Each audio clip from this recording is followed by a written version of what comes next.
লালমনিরহাটে মহাসড়কে চাঁদাবাজি ও ভ্রাম্যমাণ আদালতের সাজা ঘিরে ৩টি থানায় হামলা ভাঙচুরের অভিযোগ উঠেছে বিএনপি নেতাকর্মীদের বিরুদ্ধে। ছিনিয়ে নেয় আসামি। এ সময় পুলিশের সাথে সংঘর্ষে আহত হন দুপক্ষের অনেকেই। দেশে তো চাঁদাবাজি চলছেই। পাকিস্তান পাইছে সোনার খনি আর বাংলাদেশ পাইছে চোরের খনি। সবাই তো বলছে যে 100 রাসার গেছে আর 100 রাসার আসতেছে। প্রিয় সহকর্মীবৃন্দ, আমাদের কোন সহকর্মী এমন কোন কাজ করবে যেই কাজের মাধ্যমে দল ক্ষতিগ্রস্ত হবে, আমরা যদি এইসব অ্যালাউ করি কাউকে যে যাতে দলের ক্ষতি হবে, তাহলে কেন আমরা অ্যালাউ করব? আপনি যদি দেখেন আপনার পাশে একজন আপনার কোন সহকর্মী বা অন্য কোন মানুষ এমন কোন কাজ করছে যেটি আপনার দলকে ক্ষতিগ্রস্ত করবে, সর্বোপরি আপনাকে ক্ষতিগ্রস্ত করবে, আপনার উপরে মানুষের আস্থা নষ্ট হয়ে যাবে, বিশ্বাস নষ্ট হবে। কারণ মানুষ জানে আপনি বিএনপির কর্মী। অন্য একটা লোক, আপনার অন্য কোন সহকর্মী এমন একটা কাজ করবে যেই কাজে মানুষের আস্থা আপনার উপরে নষ্ট হবে, আপনি কি সেটি করতে দিতে পারেন? সেটি কি করতে দেওয়া উচিত হবে?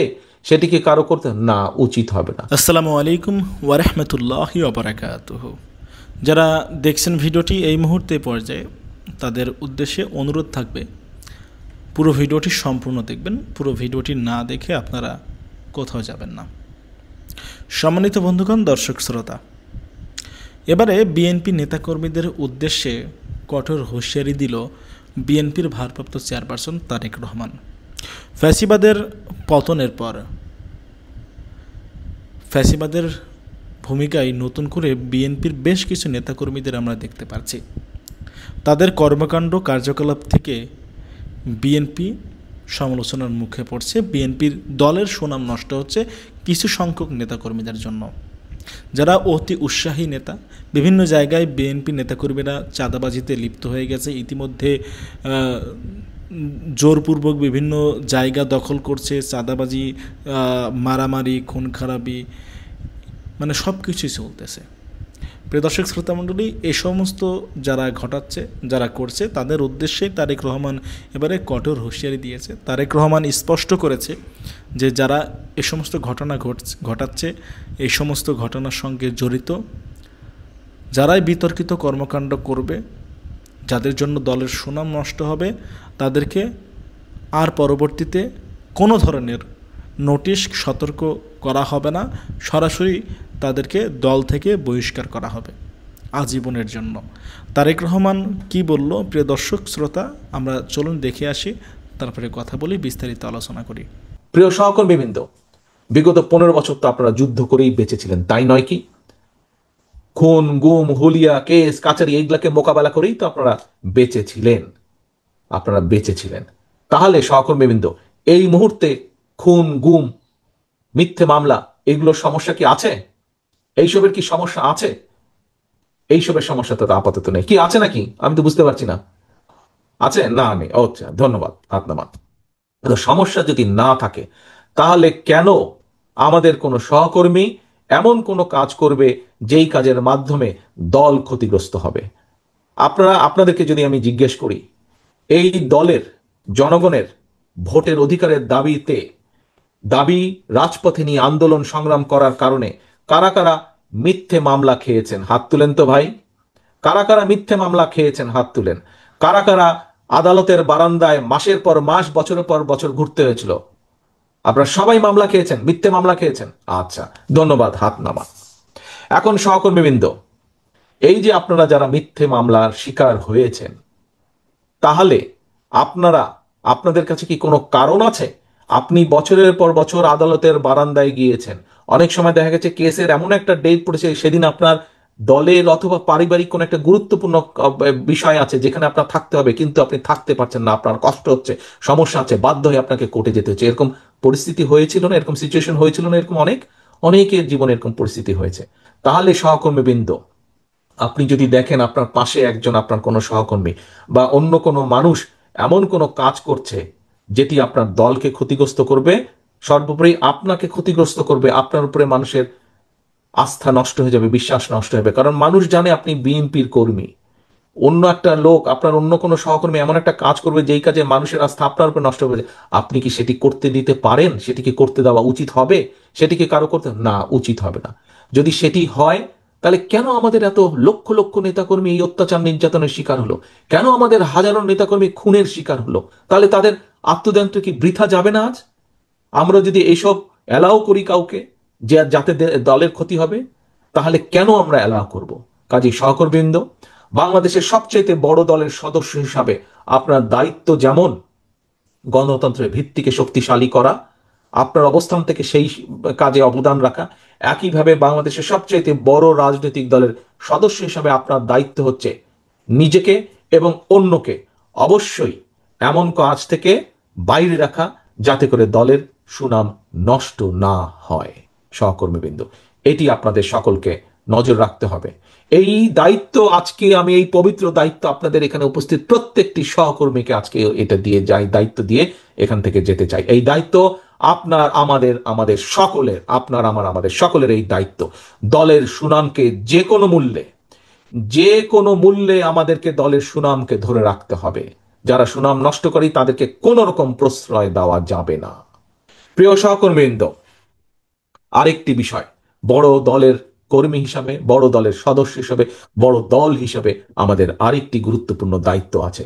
মানুষ আমাদের কাছে প্রত্যাশা করে। আপনাদের নিশ্চয়ই মনে আছে, বেশি দিন আগের কথা না, স্বৈরাচার পালিয়ে যাবার পর দেশে কিন্তু 3 দিন কোনো সরকার ছিল না, বলতে গেলে কোথাও সরকার ছিল না। কিন্তু সেই সময় দেশের আইন শৃঙ্খলা হোক, এবং তার কয়েকদিন পরে আমাদের হিন্দু সমাজের সম্প্রদায়ের তাদের পবিত্র একটি ধর্মীয় অনুষ্ঠান উদযাপিত হয়েছিল, পূজা উদযাপিত হয়েছিল। এবং তখন আপনারা প্রত্যেকটি মানুষ, বিএনপির প্রত্যেকটি নেতাকর্মী, আমরা কেন্দ্র থেকে নির্দেশ দিয়েছিলাম, কিন্তু আপনারা প্রত্যেকে পরিশ্রম করে সেদিন আপনারা আইন শৃঙ্খলা বজায় রেখেছিলেন, যাতে কোথাও কেউ কোনো সুযোগ নিয়ে কোনো অকারেন্স করতে না পারে। বিএনপি সারা বাংলাদেশে, মনে আছে নিশ্চয়ই আপনাদের এই ঘটনাটি, মনে আছে আপনাদের। কাজে ওই যে 3 দিন সরকার ছিল না, তখনও আপনাদেরকে আমরা নির্দেশ পাঠিয়েছিলাম যে প্রত্যেক জায়গায় আপনাদেরকে জনগণের সাথে থাকতে হবে, জনগণের জানমালের ক্ষতি যাতে কেউ করতে না পারে সেই দায়িত্ব আপনাদের সকলকে নিতে হবে। এবং আপনারা সজাগ থেকেছিলেন, সতর্ক থেকেছিলেন। ফলে যখন কোনো দেশে সরকার ছিল না, যখন কোনো কিছু কাজ করছিল না, বিএনপির নেতাকর্মীরাই কিন্তু সেদিন দেশকে ধরে রেখেছিল, দেশের আইন শৃঙ্খলা পরিস্থিতিকে ধরে রেখেছিল।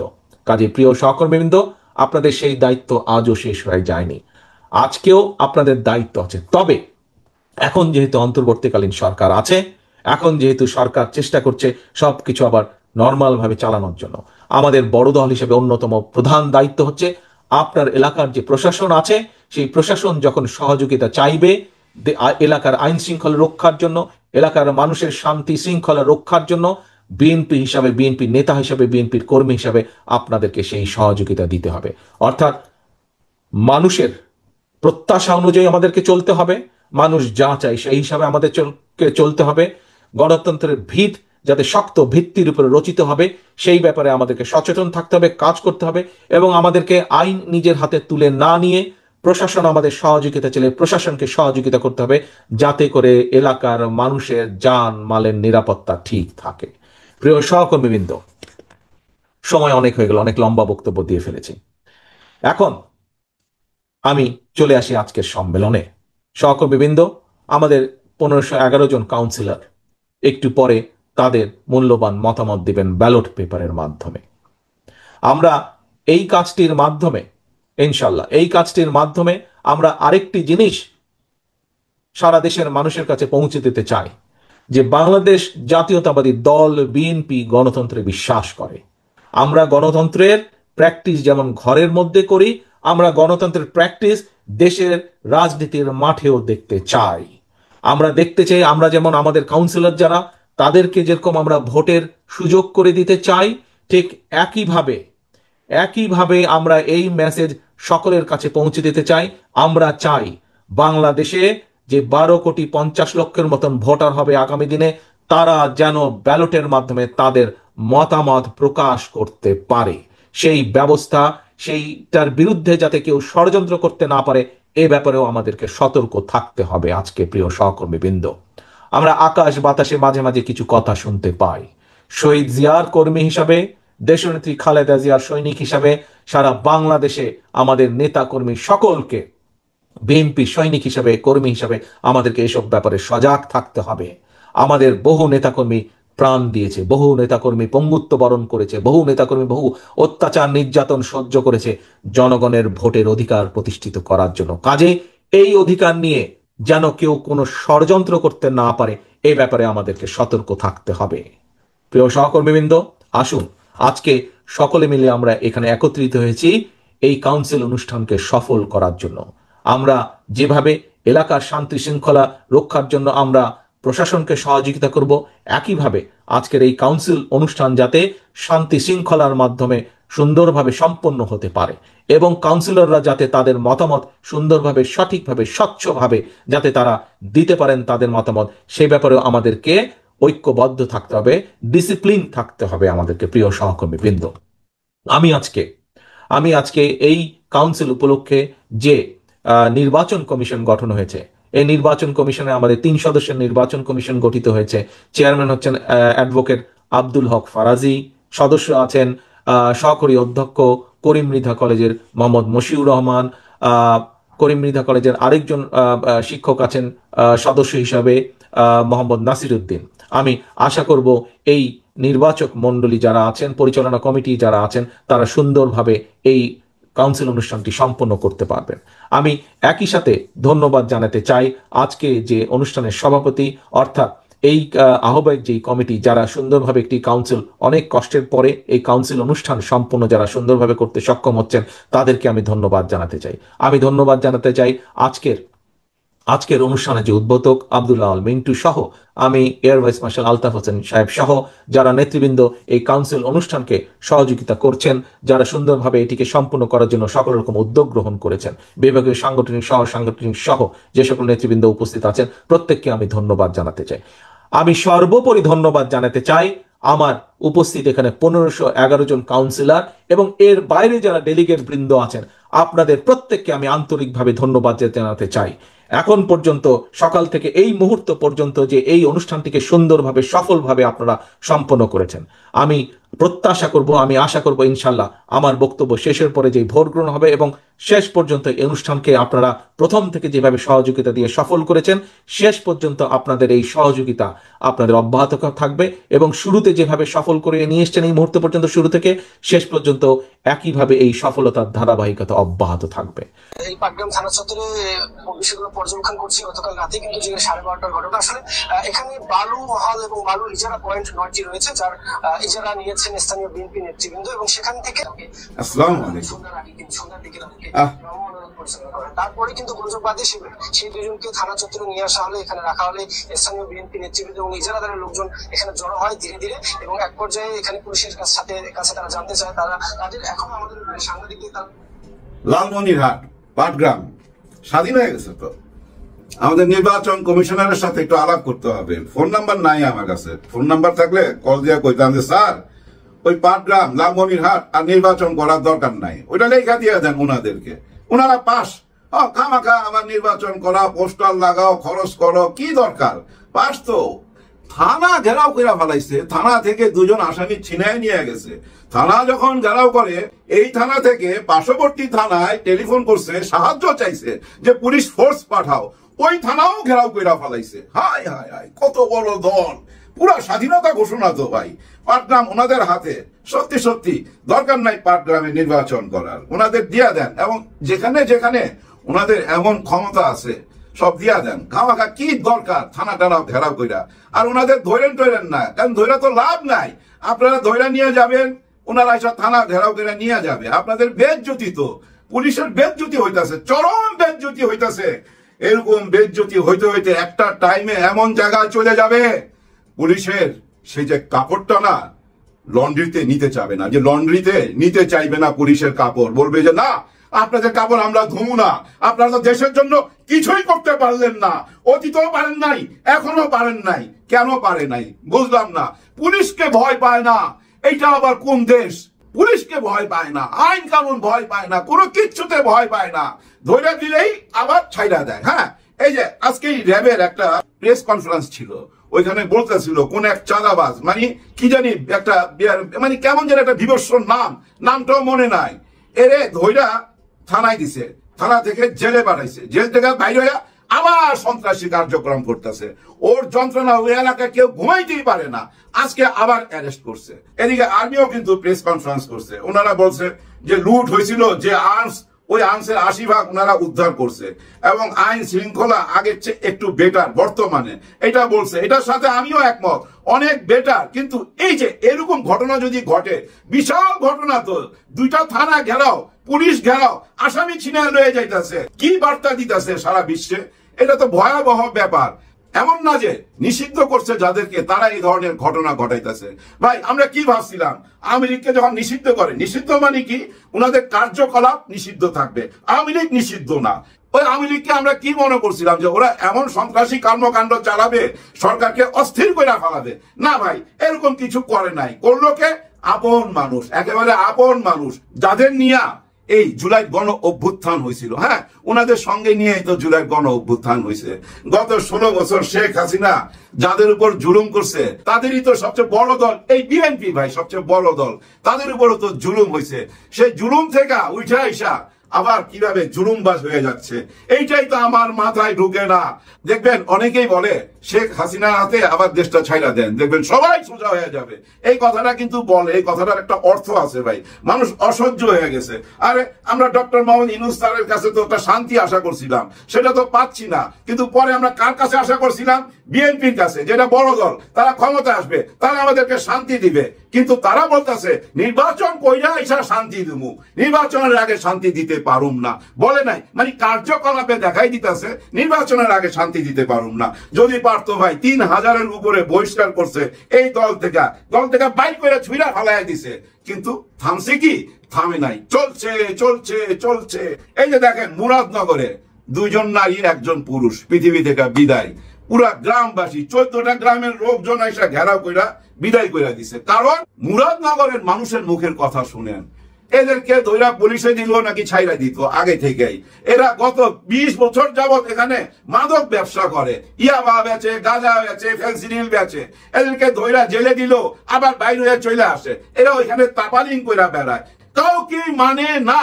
এর বিরুদ্ধে কেস দেয়, ওর বিরুদ্ধে মামলা করে। ওদের বিরুদ্ধে কেউ কথা বলতে গেলে মামলা ঢুকা দেয়। স্থানীয় ময় মুরব্বীদেরকে বুঝছেন মামলার আসামি বানায় দিছে। ওইসব মুরব্বীরাই বলতেছিল যেটা ক্রিমিনাল ছিল। দেখেন এই যে বিচার পাচ্ছিল না, এদেরকে আইনের হাতে তুইলা দিলে বাইরে হয়ে চলে আসে। এগুলা দেখতে দেখতে মানুষের মনের ভিতরে ক্ষোভ জন্ম হয়েছে তো ভাই। ওই ক্ষোভ থেকেই বুঝছেন ওই আক্রমণ, যেটাকে আমরা বলতেছি মব। হ্যাঁ, মব অপারেশন মানে গণধুলাই, মব মানে গণধুলাই অপারেশন চলতেছে। আইন যদি ঠিক হয়ে যেত, আইন যদি শক্ত হয়ে যেত, ওই অপারেশন হান্ট যদি ডে নাইট চলতো, তাহলে তো ভাই শয়তান থাকতো না। শয়তান তো রয়ে গেছে রন্ধ্রে রন্ধ্রে। ডক্টর ইউনূস স্যার কয়জনের সাথে ফাইট দিবে? দেখেন গত সরকার পুরাটা কেমন ছিল আপনারা তো জানেন। দেখেন পালিয়ে যাওয়া সরকারের কর্মকাণ্ড নিয়ে আর নতুন কইরা কিছু বলার নাই। ওনারা কিছু সংখ্যক লোক পালায় গেছে, বাকি পুরো অংশটাই তো রাইখা গেছে। তাদেরকে নিয়েই তো এই সরকারটা পথ চলতে হইতাছে। দেখেন একটা জিনিস খেয়াল করবেন, ওই যে ওনাদের নেতারা এসে বলছে না 12 ঘন্টার জার্নি করে ডক্টর ইউনূস এখন আমাদের নেতার সাথে দেখা করতে গেছে। ফজলুর রহমান ব্যঙ্গ করে বলছিল না, এখন টাকা বাঁচার জন্য গেছে, বাঁচার কোনো উপায় নাই, বিএনপির সাথে তাকে বসতেই হবে, যার জন্য লন্ডনে গেছে। বলছে না, আরো বলছে যে পুরস্কার পাইছে, ওগুলো হলো ভুয়া। আসলে আমাদের নেতার হাতে পায়ে ধইরা তার এক্সিট পয়েন্টটা নিবে, কিভাবে সে বাঁচতে পারে সে বুদ্ধিটা নিবে। এরকম অপমানজনক কথাবার্তা বলছে। কিন্তু ওগুলা বুকে পাথর চাপা দিয়া ডক্টর ইউনূস স্যার ওনার সাথে লন্ডনে কেন বসছে? ভাই শান্তির জন্য। ওনার কাছে হেল্প চাইছে। কি হেল্প চাইতে পারে? যে ভাই আপনার দলে অনেক মানুষ, আপনি আমাকে একটু সহযোগিতা করেন, এই জুলাই গণ অভ্যুত্থানের ঘোষণাটা আমি দেই, আর দেশের সংবিধানে একটুখানি ঘাপলা আছে, এগুলো একটু চেঞ্জ করি, আর নির্বাচনটা কি পদ্ধতিতে হবে সেটা ঠিক কইরা, এই 3টা জিনিস ঠিক হইলেই তো নির্বাচন দিয়ে দিতে পারি। আপনি যদি আমাকে হেল্প করেন, আমি ফেব্রুয়ারিতে নির্বাচন দিয়ে দিব। এইটাই তো আলাপ হয়েছে ভাই। ওইখানে কি এমন কোনো কিছু আলাপ হয়েছে চলেন আমরা সেন্ট মার্টিন বেচা ফেলামু, আমরা করিডোর দিয়ে দুমু, আমরা পোর্ট দিয়ে দুমু? ভাই পোর্ট তো এখন দেখেন অলরেডি কিন্তু যারা আগে পোর্ট চালাইতো তারা বিদায় নিছে গতকাল।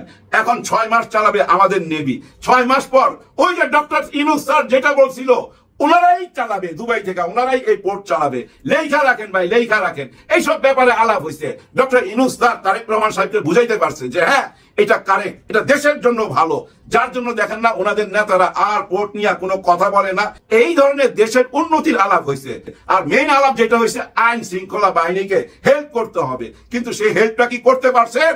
আজকে যে সার্ভিস আপনাকে ট্যাগ করে লিখলো, আপনি কি উত্তর দিবেন? এই দৃশ্যটা আপনার কাছে কেমন লাগতেছে তারেক সাহেব? আপনি নিজেই বলেন, এগুলা কি ভালো লাগে? ভালো লাগে না। আমি জানি না বর্তমান সরকারকে কেন আপনারা এত বড় অপোজিশন মনে করতেছেন, কেন শত্রু মনে করতেছেন, কেন এই আগুনটা নিয়ে খেলতে গেলেন? আগুন এই জন্য বললাম, আগুন থেকেই তো জন্ম নিছে বর্তমান সরকার, জুলাই গণ অভ্যুত্থান থেকেই তো জন্ম নেওয়া এই সরকার। এই সরকার যদি এনসিপি কে সাপোর্ট দেয়, একটা নতুন দল আনতে চায়, এটা তো আমরা সবাই জানতেছি, সবাই বুঝতেছি। ওইটাকে অপোজিশন ভাবার দরকার কি? একটা ভালো অপোজিশন থাকলে দেশ তো ভাই সুন্দর মতো চলবে।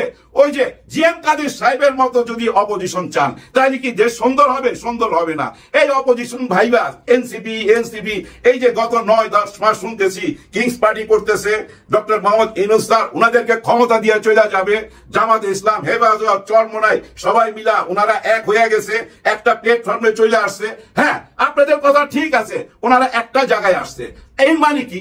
আপনাদের অপোজিশন হয়েছে। এখন জনগণের ব্যাপার, কাকে ক্ষমতায় নিবে? ওনাদেরকে নিবে না আপনাদেরকে নিবে?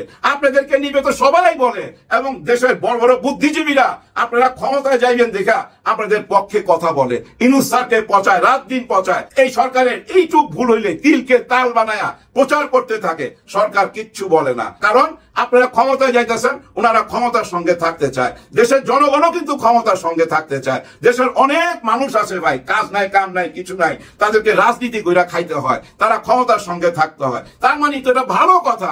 কিন্তু এই ধরনের কর্মকাণ্ড যদি হয়, থানা থেকে যদি আসামি ছিনায় নিয়ে যান, মানুষ কি ভাবতেছে? হায় হায়, ক্ষমতায় যাওয়ার আগেই এই অবস্থা, এরপরে জানি কি হয়। এটাই তো মাথায় আসবে সর্বপ্রথম, তাই না ভাই? এটাই চরম সত্যি কথা। এই সত্যটা মানতে হবে তো আপনাকে। এই সত্য মাইনা রাজনীতি করেন, তাড়াতাড়ি চলে আসেন, হাল ধরেন, হাল ধরেন। হ্যাঁ, নৌকা দিয়েই তো ধান পার করতে হয়, কিন্তু ওই নৌকা বাদ দিয়া ধান পার করতে হবে মাথায় কইরা। নৌকা দিয়া ধান পার করেন না, ওইটা মানুষ মাইনা নিবেন না। ডক্টর ইউনূস স্যার দেখেন একাই দুইটা দলের সঙ্গে তাকে লড়তে হইতেছে। একটা লড়াই তো জিতে গেছে 5ই আগস্টে, আরেকটা লড়াই চলমান। এই লড়াইটা কি? মানবতার লড়াই, শান্তির জন্য লড়াই। যে আসেন ভাই, একসাথে আসেন, সবাই মিলা দেশটাকে গড়ি, এই কথাটাই তো বলতে চাইতেছে। এইটাকে আর এদিক সেদিক না ঘুরাইয়া আপনারা সবাই এক জায়গায় চলে আসেন। প্লিজ আমাদেরকে শান্তি দেন, মুক্তি দেন। আর যদি মুক্তি না দিতে চান, আমরা নিজেরাই নিজেদের মুক্তি নিয়ে নিব। নির্বাচনের দিন আমরা চিন্তা ভাবনা করে ভোট দিব। খোদার কসম লাগে ভাই, আপনাদের খোদার কসম লাগে, কেউ বিক্রি হবেন না, মাথা নত করবেন না। নির্বাচন আসার আগ পর্যন্ত চোখ কান খোলা রাখেন, আপনারা নিজেই বুঝতে পারবেন কাকে ভোট দিতে হবে আর কাকে ছুঁড়া ফেলতে হবে। দেশে তো চান্দাবাজি চলছেই। পাকিস্তান পাইছে সোনার খনি আর বাংলাদেশ পাইছে চোরের খনি। সবাই তো বলছে যে 100টা স্যার কিছু আর 100টা স্যার আসতেছে। কে গঠন করবে জানে না বলে ইনভেস্টররা ইনভেস্ট করছে না। বর্তমানে দেশের সার্বিক পরিস্থিতি, রাজনৈতিক অবস্থা এবং সেই সাথে আসন্ন নির্বাচনকে কেন্দ্র করে কি ভাবছে সাধারণ মানুষ এবং তাদের কথাগুলো তুলে ধরতে জনতার কণ্ঠের সঙ্গে রয়েছি আমি মোহাম্মদ রায়হান হোসেন। ছাত্ররা আন্দোলন করেছে, করি দেশটা শান্তি করবি, শান্তির নামে তো কলঙ্ক হয়ে গেছে। দেশে তো চান্দাবাজি চলছেই। ওই যে মানুষের সবাই তো বলছে যে 100টা স্যার কিছু আর 100টা স্যার আসতেছে। তো এই জিনিস না করি, সবাই যারা যদি ভালো থাকে, দেশটা যেভাবে চলে সেভাবে চলানি যদি সবাই চিন্তা ভাবনা করে তাহলে ভালো। নেতারা কি না খালি ধান্দা আছে পকেট ভরার লাগে। আওয়ামী লীগের সময় এত চান্দাবাজ ছিল না, আওয়ামী লীগের সময় এত চান্দাবাজ ছিল না, এত দুর্যোগ ছিল না। কিন্তু এখন বর্তমানে যে পরিবেশ চলতেছে তাতে এইভাবে দেশ চলে না। ভোট হলে কেটা বাস করবি? বিএনপি ক্ষমতা আছে, বিএনপি বাস করবি, কারণ তাছাড়া কেউ বাস করবি। আর যদি ভোট যদি আওয়ামী লীগ সিদ্ধি হয়, আওয়ামী লীগ সিদ্ধি আসে, তাহলে চিন্তা ভাবনা করা যাবে যে কে জিতবো, কারণ হাড্ডি দলই করে জিততে হবে। আপনারা যে দলই বলেন, আওয়ামী লীগ আর বিএনপি ছাড়া বাংলাদেশে কোনো দল আসবে। দল আসতে হলে হয় আওয়ামী লীগ আসতে না হয় বিএনপি, ইয়া ছাড়া আসবে। কিন্তু দুই দলে এক জায়গা হওয়া লাগবে। দুই দলের ভোট করেন তাহলে ভোট হবে। তাছাড়া মনে করেন যে আওয়ামী লীগ নাই, খালি বিএনপি এমনি ফাঁকা করলে, ওই যে ফুটবল খেলতে গেলে যে এক পার্টি না আসলে আরেক পার্টি গোল দেয়, ওই রকমই হয়ে যাবে এই বাংলাদেশের ভোট। বিএনপির আমলেও রাতের ভোট দিনে করেছে, সকলাই এরকমই। বাংলাদেশের সকলাই চোর। শুরু থেকে শেখ মুজিবুর বলেছিলি যে আমরা সকল তো জন্ম নিই, আমরা বাংলাদেশে জন্ম নিয়েছি। শুনেছি তো যে শেখ মুজিবুর বলেছিলি যে আমার কম্বলটাই নাই, মানে সকলের কম হয়েছে। পাকিস্তান পাইছে সোনার খনি আর বাংলাদেশ পাইছে চোরের খনি। ওই শেখ আমল তো চোর হচ্ছেই, বাংলাদেশে খালি চোরই হচ্ছে, ভালো হচ্ছে। বসুন্ধরা ট্যাবলেট এখন আরো উন্নত। এই হট এয়ার প্রোডাক্ট দ্রুত শোষণ করে সোনামণি দেয় কোমল অনুভূতি। মোবাইলে সিম চলাছিল আগে কত, আগে যে 30 মিনিট দিচ্ছিলি 40 মিনিট দিচ্ছিলি, আর ডাক্তার ইন্দোস আসার পরই 25 মিনিট শুরু হয়েছে। তাহলে বুঝতেই পারছেন যে কি অবস্থা করতেছে। যে ভালোভাবে চালাচ্ছে, এ তো সারা জীবনই তো সুদের ব্যবসায়ী করেছে, ভালো ব্যবসা তো কোনোদিন করেনি। আর তো সুদ, গ্রামীণ সুদ, এই সুদ ওই সুদ, সব তো সুদের ব্যবসায়ী করেছে। আর এই যে বলতে গেলে বারে বিপদ আছে আমার, আর সত্যি কথা তো বলা যাবে, কথাটা বুঝেন নাই, সত্যি কথা বললে বিপদ আছে। বিপদ নাই, পুলিশ আসি অ্যারেস্ট করবি, অমুক করবি, সব করবি, তুই মালিকে একটা থাপড় মারি যাবি, আপনি ঠেকাবেন কেটা? কেউ ঠেকাতে পারবেন না। এখন নির্বাচন তো অবশ্যই জরুরি, কারণ নির্বাচন, আমি তো আগেই বললাম এই কথাটা, নির্বাচনটা এই জন্য জরুরি, আমাদের ব্যবসা বাণিজ্য সব কিছু স্থবির হয়ে আছে, আমাদের ইনভেস্টমেন্ট স্থবির হয়ে আছে, কারণ সরকার কে গঠন করবে জানে না বলে ইনভেস্টররা ইনভেস্ট করছে না। তো তার নির্বাচনটা খুবই জরুরি। বাংলাদেশে আমারও সবাই জানে বাংলাদেশের সবচেয়ে জনপ্রিয় দল হচ্ছে বিএনপি, এবং বিএনপি ক্ষমতা আসবে, এর কোনো বিকল্প নেই আর, কারণ মানুষ তো সবই দেখছে। তাছাড়া বিএনপি আবার যে 31 দফায় দিয়েছে, এটা আমার মনে হয় দেশের মানুষ সবার মঙ্গলের জন্য দেওয়া হয়েছে, এই জন্য বিএনপি ক্ষমতা আসবে। ইলেকশন হলে সবচেয়ে ভালো, ইলেকশন হলে এখানে মনে বন্ধ হইতে পারে, তাহলে আমার কামাই জামাইটা ভালো হইতে পারে। এখানে মনে কষ্ট আছে, মনে করেন যে আগে কামাই করছি 800 1000, এখন কামাই করি 400 উপরে 500। আমরা তো আর ওইটা বুঝি না, রাজনীতি জানি না, ওই করি না, যে আমার যে ভালো করবে সেটি মনে করেন যে আমার কাছে ভালো। আগে তো দোকান পাড়া 10টা, এখন হইতেছে মনে করেন যে এই জায়গায় 30 হয়ে গেছে গা, মানুষ চলাফেরা খুব কষ্ট হয়ে গেছে গা, খুবই আগেকার মতো আগে করছে, খারাপ হয়ে উঠেছে। ইলেকশন না হলে এটা ঠিক হবে আমার মনে হয়। দল হিসাবে মনে করেন আওয়ামী লীগ, বিএনপি এরাই ছিল সবচেয়ে উঁচা দল। তাহলে এরা যদি এখন এত সময় এনে কয় যে না বিএনপি এখন যাওয়া দরকার, তারা কিছু করে খাইয়া যায়, তারপরে দেখে কি করে না করে, তারপরে জামাত আছে, সবাই আছে, সবাই মিলে দিলে তারপরে দেখবো যে কোনটা করলে ভালো হয়।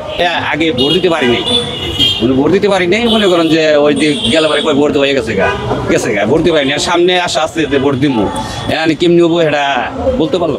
আজকে জাতীয় সংসদ ভবনে আসছি অনেকদিন পরে, সম্ভবত 20-22-25 বছর আগে দেখেছিলাম সংসদ ভবন। এই সংসদ ভবনে আজকে আসলাম এবং ভেরি ইন্টারেস্টিং। নাই কোনো কিছু, কেউ নাই এখানে, এই সংসদে কোনো চুর এখন নাই আপাতত, সংসদটা বন্ধ আছে, যেহেতু কোনো চুর লুটপাটকারী এবং 7ম শ্রেণী পাস বা 5ম শ্রেণী পাস কোনো মানে মানে মানে সংসদ সদস্য বা ওই তথাকথিত ভোট চোর বা ভোট চুরি করে আসা লোকের এখানে আনাগোনা বা সমাগমে এই মুহূর্তে নাই। সংসদে আসছি। It's supposed to be one of the greatest place in Bangladesh, but এই বিগত 20 বছরের ভিতরে 17 বছরে এটাই হয়েছিল বাংলাদেশের মানুষের বাক স্বাধীনতা, গণতন্ত্র, সমতা বা ইকুয়ালিটি, এবং দেশকে আরেকটি রাষ্ট্রের খরচ রাজ্য বানানোর কারখানা। Look at this building. যে সংসদে ভবনে বসে বিগত 17 বছর বাংলাদেশের নাম্বার 1 চুরেরা, 7ম শ্রেণী পাস চুরেরা এখানে এসে বাংলাদেশকে কুক্ষিগত করে রেখেছিল। আমরা বিদেশে বসে প্রতিবাদ করেছিলাম, আমরা আসতে পারি না এই দেশে, ফ্যাসিজমের পরাজয় হয়েছে। দিস ইজ দ্য বিউটিফুল আপনার, আচ্ছা এক সেকেন্ড, এই সংসদ ভবন আমরা আশা করি, আমরা যারা প্রবাসী আছি, একটা সেকেন্ড আমি শেষ করছি, আমরা আমার মতো বা আমরা সবাই বাংলাদেশের মানুষ আশা করে, ওয়ালাইকুম আসসালাম, আমরা আশা করি এই ভবন আগামীতে হবে বাংলাদেশের মানুষের ভবন। সত্যিকার অর্থে গণতন্ত্র এবং গণতান্ত্রিক পন্থা অবলম্বন করে সৎ এবং যোগ্য মানুষ এই সংসদ ভবনে আসবেন এবং এই রাষ্ট্র পরিচালনা করবেন আমাদের তথা সারা বাংলাদেশ এবং আমাদের সব প্রবাসীদের, এবং আমরা যারা বাংলাদেশকে ভালোবাসি সবার উদ্দেশ্য একটাই, সৎ যোগ্য প্রার্থী, পয়সা দিয়ে নমিনেশন নয়, যোগ্য প্রার্থীরাই এখানে আসবেন, যারা সমতার ভিত্তিতে, যোগ্যতার ভিত্তিতে। এখানে আমাদের আর্মড ফোর্সেসের বাইরে আছেন। আচ্ছা আমি একটা, তো তারা বলছেন এখানে যে আসলে উইদাউট পারমিশন আপনি লাইভ করতে পারবেন না, এটা সত্য। এবং এই জন্য মানে আমাদের আর্মড ফোর্সেস যে বাহিনী যারা আছে সবাইকে ধন্যবাদ আমাকে অ্যালাউ করার জন্য, অসংখ্য ধন্যবাদ, ভালো থাকবেন। এটাই ছিল আমার বক্তব্য এখান থেকে। গণতন্ত্র সকল ধরনের স্বৈরতন্ত্র। আসসালামু আলাইকুম। সম্মানিত বন্ধুগণ, দর্শক শ্রোতা মণ্ডলী, আপনারা দেখতে পারলেন। ব্যক্তিগত মতামত অবশ্যই কমেন্ট করে জানাবেন আপনাদের অপিনিয়নটা, আপনারা কি বলতে চান, তারেক রহমানের আজকের এই বক্তব্য নিয়ে কি বলার রয়েছে আপনার। আসলে দেশে একের পর এক মব জাস্টিস, এই মব ঘটনা ঘটতেছে, মব সন্ত্রাসের একটা গোষ্ঠী মাথাচাড়া দিয়ে উঠেছে। তাদের মধ্যে বিএনপির কিছু সংখ্যক নেতাকর্মী আছে। অবশ্যই চাঁদাবাজি সন্ত্রাসীতে বিএনপি কর্মীদের আমরা একদম সরাসরি ইনভলভমেন্ট পাচ্ছি। তারেক রহমান তিনি দলের যেহেতু প্রধান দায়িত্বে রয়েছে এখন শীর্ষ নেতা, তো তিনিও তো জানেন যে কারা এগুলো করতেছে। এই জন্য তিনি স্পষ্ট করেছে ভবিষ্যতে যারা এই সমস্ত কর্মকাণ্ড করবে, যারা এখনও পর্যন্ত শুধরাবে না, তাদেরকে আর দলে রাখবেন না বিএনপি। প্রিয় দর্শক শ্রোতা, আপনারা জানাবেন তারেক রহমানের এই বক্তব্য কিংবা এই সিদ্ধান্তকে আপনারা কীভাবে দেখছেন, কীভাবে নিচ্ছেন। ভালো থাকবেন, সুস্থ থাকবেন। বিদায় নিতে হচ্ছে আপনাদের কাছ থেকে। আজকের মতো এখানেই, এ পর্যন্তই। আল্লাহ হাফেজ। আসসালামু আলাইকুম ওয়া রাহমাতুল্লাহি ওয়া বারাকাতুহু।